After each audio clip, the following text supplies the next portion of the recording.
అందరికీ నమస్కారం అండి. తెలంగాణ రాష్ట్ర ప్రభుత్వ ఉద్యోగులకు పీఆర్సీ కౌంట్డౌన్ రెండవ పీఆర్సీ లెక్కలు పే స్కేల్స్ ఏమయ్యాయి. సో ఈ వీడియోలో వీటి గురించి పూర్తి వివరాలు అయితే తెలుసుకుందాం. సో ముందుగా వీడియోని సపోర్ట్ చేసే వారందరూ కూడా వీడియోని ఒక లైక్ చేసి మీ తోటి ఉద్యోగ మిత్రులకు వీడియోని అయితే షేర్ చేయండి. తెలంగాణ ఉద్యోగులకు పీఆర్సీ కౌంట్డౌన్. సో ఉద్యోగుల వేతన సవరణ గడువు తేదీ దాటి 985 రోజులైతే మార్చి 12వ తేదీతో అబ్బిందండి. ఇంకొక 15 రోజులు అయితే 1000 రోజులు పూర్తవుతుంది. రాష్ట్ర ప్రభుత్వ ఉద్యోగులకు ప్రతి 5 సంవత్సరాలకి ఒకసారి పీఆర్సీ అయితే ఇవ్వాలి. పెరుగుతున్న ధరలకు అనుగుణంగా ఉద్యోగుల కుటుంబాల జీవన ప్రమాణాలకు సరైన రీతిలో కొనసాగేందుకు ఈ రకమైన సవరణ అత్యవసరం.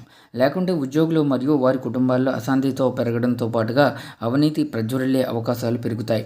అందుకే ప్రభుత్వం వేతన సవరణ గడువు తేదీ కంటే 6 నెలలు లేదా సంవత్సరం ముందుగానే నిపుణులతో వేతన సవరణ కమిటీని నియమిస్తుంది.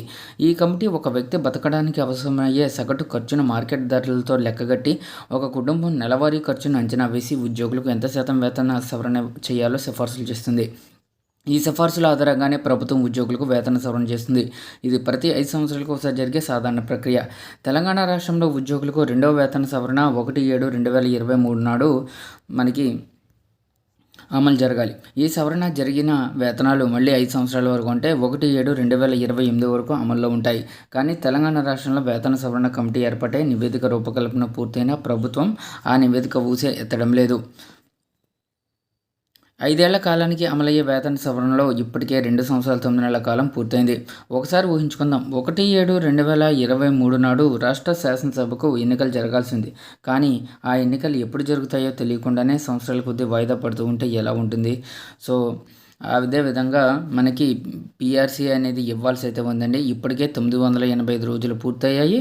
సో కాబట్టి యాజ్ సూన్ యాజ్ పాసిబుల్ ప్రభుత్వం ఆ నివేదికని తెప్పించుకొని దానికి అనుగుణంగా పీఆర్సీ పే స్కేల్స్ని వెంటనే ఇంప్లిమెంటేషన్ చేయాలి. కాంగ్రెస్ ప్రభుత్వం వచ్చిన వెంటనే పీఆర్సీని ఇంప్లిమెంటేషన్ చేస్తామని చెప్పేసి మేనిఫెస్టోలో ప్రధానంగా ఆ హామీని పెట్టడం జరిగింది.